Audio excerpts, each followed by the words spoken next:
Madame, Monsieur le Président, chers collègues, chers amis, j'ai beaucoup aimé l'entrée en matière, parce que je n'ai pas pu tout écouter, de notre président Michel Thérault, qui a remarquablement resitué le contexte qui, au-delà de vos souffrances, nous unit ce soir. Et je crois que nous ne devons pas oublier effectivement que ce régime qui s'est si malheureusement introduit chez vous depuis 30 ans est certainement l'un des pires que nous ayons connus sous notre ère. Il nous a fait nous retrouver ce que nous avions pu connaître de plus tragique et de pire, parfois même vers l'Europe, mais en y ajoutant ce que nous pensions révolu, la cruauté et l'atrocité bon, tout le monde le sait, hélas, ce qu'il en est chez vous, toujours plus d'exécutions, de plus en plus d'exécutions. Pour faire mieux que la Chine, il faut le faire.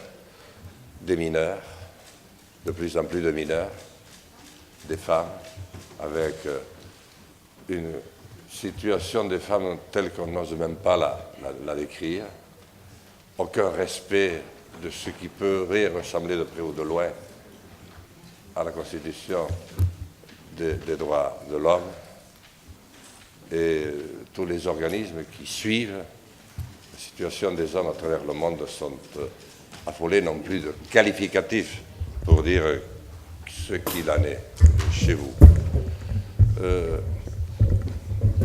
Moi, je ne peux m'empêcher de penser au terrible processus qui ainsi vous a broyé, mais on pensait qu'il vous avait broyé, il ne vous a pas broyé, il vous a fait beaucoup de mal, et sa capacité d'interpénétration à travers le monde entier, sa capacité à jeter le désordre et la confusion à travers tout le monde, à travers le monde, à réveiller des passions, pour dire peut-être même plus, que l'on croyait révolues entre communautés.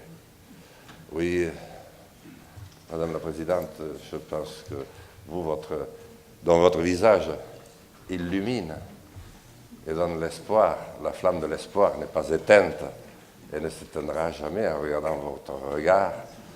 On le voit bien.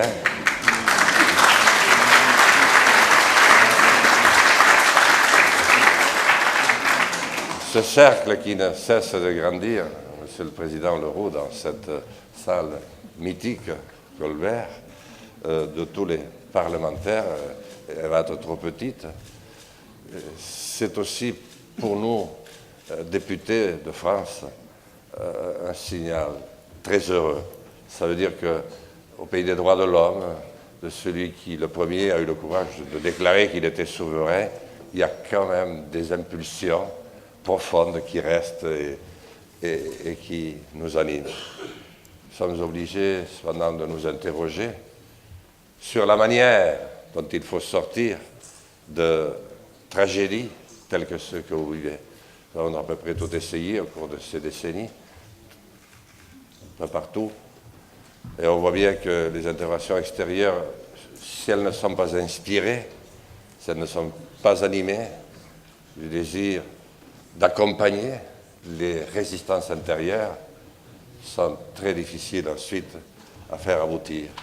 Et moi, ce qui me remplit le plus d'espoir, c'est de voir votre résistance croître, grandir, de voir ces hommes et ces femmes que je croise aux abords de l'Assemblée qui sont de plus en plus déterminés. Je crois que c'est quand même vous qui garderez, qui devez gagner, qui devez garder la conduite pour éviter qu'ensuite, voilà, ça ne dérape pas une fois de plus. Mais je veux vous dire ma confiance, parce qu'aujourd'hui, plus personne ne peut ignorer ou faire semblant d'ignorer ce qui s'est passé chez vous et ce que cela continue à déclencher en cascade toujours plus horrible, toujours plus détestable à l'idée même de ce qu'on se fait de l'homme, de la rencontre de l'homme et de l'homme, de la rencontre de l'homme avec l'homme. Alors, pour les encouragements que malgré votre si difficile période vous vivez, pour ce courage à l'assumer, pour le fait de rester debout malgré la menace permanente, moi j'ai envie de dire que ce vieux pays qu'est la France, quelque part, vous lui faites du bien. Et si la France est encouragée, elle est certainement une des nations qui peut le plus aider à trouver les solutions qu'il convient de trouver dans ces cas-là. Merci, chère Présidente, Monsieur le Président. Merci beaucoup.